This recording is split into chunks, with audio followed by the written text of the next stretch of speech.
Hello, welcome back to the Football Show. Jamie Carragher and Gary Neville are here. We were talking about Jamie's last game in charge. It's focus on you, Carra, as well, because you've got a new Carra's Challenge, which, I mean, to be honest, you're getting towards the end of these now, and they're getting even more complicated. Right, what's this one? What is this Carra Challenge? Well, actually, this one was that difficult. I messed it up. Really, it took me 2 goals to get it right. But you got the wrong manager, didn't you? 11 a manager. Yeah, I picked a manager. I thought I was picking someone a little bit different. David Wagner, and someone then, you know what Twitter's like straight away, he never took them down. he left halfway through the season. So then I've had a panic up. I've then put Rafa in, but I had a Newcastle player in the team. So it was a bit of a mess, really. It just shows how difficult they are. But one player from any team who's ever been relegated, and only one nationality. So I ended up putting Ollie as manager because he went down with Carra. So that was the team. I went for a back three. I had to get Stefan Enshaw, Rio and Johnny Evans as a back three. I've tried to do different formations for each one, and then I went with 2 wing backs in Boyce and Andy Robertson. Obviously Roy Keane at Notts Forest. Wijnaldum has to go in there. 2 Champions League winners in there. So trying to make the team as good as possible. I was given a lot of criticism on Twitter for not putting Di Canio in, but I went with Ravanelli as me Italian because I think he's more of a goal threat, and I've got Juninho between the lines, causing a few problems. And I don't think Ole Gunnar Solskjaer really wants Di Canio in his squad and having to deal with that really and the problems he'll cause. I think he's got enough on his hands with the 11 he's got. How much of your time is this taking up?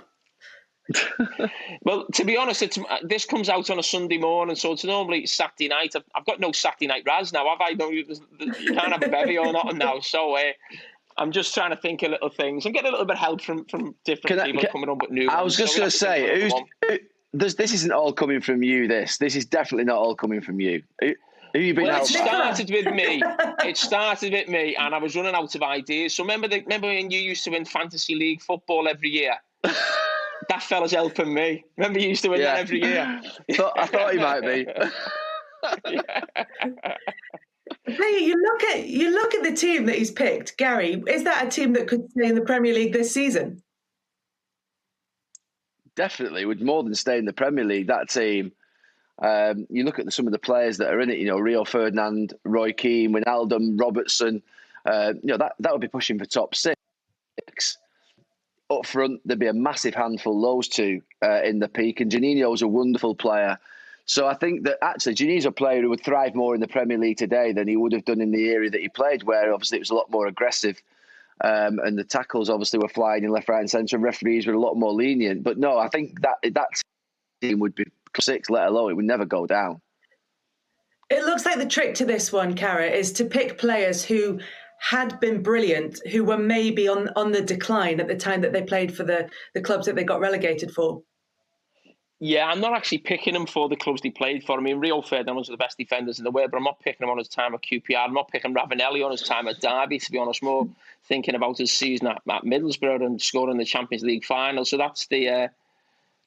but I mean, that's the different thing about these players actually when they move on and really trying to pick different ones. So I'm actually thinking of the whole career rather than, the performance where they were when they were relegated, because I don't think anyone comes out of a season with a team who were relegated with much joy. It's interesting because it picks up on what you were talking about earlier when we were talking about the ends of your careers. Was that something that you wanted to avoid, was to have that career that fizzled out in that way? Yeah, I think for a defender it's different as well, because I think for a defender you can cost your team. Really, I think you see some attackers. Say someone like Kevin Phillips, who I think played until he was maybe in his late 30s, and he played for different clubs each year, and he's just going somewhere to score goals. And if he doesn't play well, he just won't play the next game, or he'll get brought off in that game. But as a defender, you can really make yourself look stupid, or at the end of it, it's not going too well, to be honest. And that was a part of me maybe not leaving Liverpool. I know I'm around better players and with a better team. So I never for one moment ever thought about dropping down the league or dropping down the divisions, because I love playing football. I always think it's a little bit different for a defender than anywhere else on the pitch, really. So that was never in my thought. Maybe being selfish if you like, but certainly looking after myself. And yes, I could have probably made more games if it had carried on another few years. But as Gary mentioned before, once you get over a certain age and you've been a one-club man, I don't think, certainly the clubs that we played for as well, there's never any thought process for me that I was ever going to leave Liverpool and drop down, because I just don't think they've been good for me or the team I played for. Carra, do you think as well it's something? Do you think it's something to do with the character of every footballer loves football? I wouldn't imagine. You said before about, for instance, getting players off the pitch at the end of 75 minutes. You'd never have had a problem getting me off the pitch at the end of 75 minutes in my last few years of my career. I was happy to get off the pitch. It was no problem to me. I felt as though I was actually more of an injury threat being on the pitch. But some lads, they just love. No, some lads just absolutely kicking a football around, and they've also not really planned what they're going to do in their post career. So I know I played with players who would literally go to any club after United and carry on playing just because they wanted to play football. They absolutely loved it. Whereas, you and I sound similar in the sense that if it wasn't for Liverpool or if it wasn't for United, it wouldn't have meant anything to us. We felt like we'd almost switched off to it. Whereas other lads didn't feel like that. They loved the game that much. They loved kicking footballs around. They loved the enjoyment of the training. And I just wasn't like that at the end. I don't know what it was like for you. No, I was ready to finish. As I said, I knew 18 months before and I was ready to go. So, I think in terms of actually loving football, I do love football, but I love everything about football. It's not just the playing. I love watching football, talking about football, reading the press about it. I can't get enough of it. So it wasn't so much, I'm stopping playing. That's the end of my football and life. Football will be a massive part of my life. It has been since I was a kid. It will be, forever. And that will never change. I knew I had something to go into. I obviously knew I was coming to Sky. I was excited about that as well. But I wouldn't say I miss when at some place I missed the dressing room or going on training every day. I don't miss that. I miss the games. I tell you what I miss most. I miss winning. That feeling when the thing I love is people say, do you miss playing? But whenever I was playing, even if there was 20 minutes to go and we were winning, I wanted the game to finish. Because I just wanted to win. And I love that feeling of sitting in the dressing room or getting on the coach on the away game and you've won and you're just so happy. And you can almost just relax for the next 2 or 3 days. You don't have to be worrying about, not winning or not performing well. And you can just have a nice, easy 2 or 3 days. So the thing I miss and what I miss from football doing the job we do is you don't get that buzz of winning that you maybe still get as a coach or a manager. Obviously, you don't get the depths of despair when you lose a game. But that feeling of winning a game for Liverpool, I don't think I'll ever be able to match. And I'll never get back again. And that's something I massively miss to this day. Yeah, but it's something that you had that a lot of people don't have and will never have. For you, Gary, did it change the way you feel about football, working on this side of the camera compared to when you were playing? Do you enjoy it differently and for different reasons? Yeah, I do. And I think when I finished playing football, I wanted to go into the middle quite a bit of it during my career.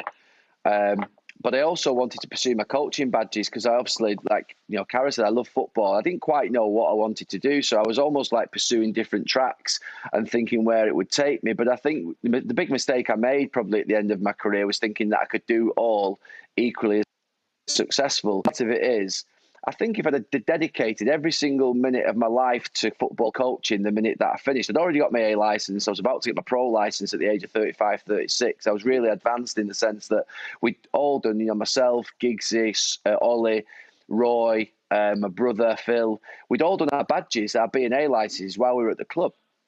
So we were ready to go, if you like, in terms of that next step, which was to be integrated into the coaching setup. But if you don't dedicate every single second of your thoughts to football coaching and management every day, then you can't succeed at that. And that was the mistake that I did make. And I wasn't going to go into coaching. I got the call from Roy a year after starting at Sky. He said, would you like to assist me?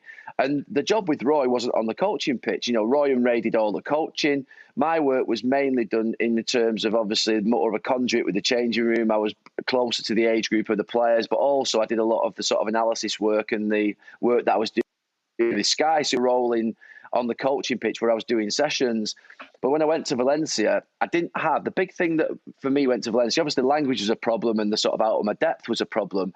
But I didn't have the backlog, the catalogue of sessions and the coaching experience on the field, on the grass, because I'd not done it since I'd finished playing football. I was watching games every week. I could sort of analyse a game. And the thing for me was when I sort of came out of football, I loved going to the games. I loved the idea of watching Arsenal and Liverpool, or Manchester United and Manchester City, and going commentating on it, I get a massive thrill when that game's about to start, and I love watching it. It's a great atmospheres in the Premier League grounds, travelling around the other Premier League grounds as well, watching different types of matches. So I feel better for that. But the mistake I made was on the coaching side, was sort of dipping my toes in. You can't really dip your toes into coaching. You're either in or you're out, and that was the sort of the slap around the face I got in Valencia. It was one that was coming and needed, really, for the fact that I didn't apply myself fully like all the other coaches and managers do. They take it home with them every minute of the day.